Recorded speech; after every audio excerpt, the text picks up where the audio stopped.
नाव काय म्हणलं सर? ज्ञानेश्वर मनोहर बांगर. इतके किती वर्षापासून शेती करताय हे टमाटे? गेली जवळ 10 वर्ष आहे, 11 वर्ष चालू आहे आता. 11 वर्ष चालू. हो. बरं ह्याच्या अगोदर कुठले खत वापरत होते तुम्ही? याच्या अगोदर काय कृत्रिम खत वापरायचं त्याच्यातून.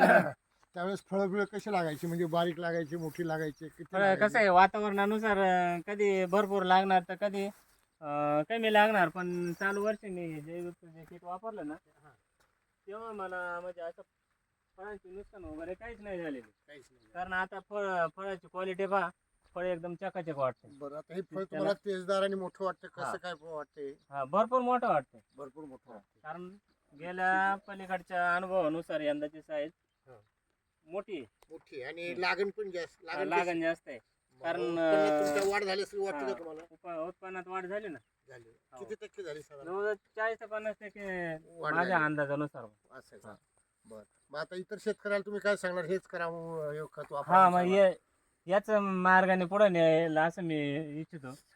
शेतकऱ्याची प्रगती हा होईल. हा तुमची जशी प्रगती झाली तशी इतरांची प्रगती होईल हा म्हणून तुम्ही इतरांची होय. त्यासाठी त्यांना मी शेतकऱ्यांना सजेशन करतो हा म्हणून. हा बर.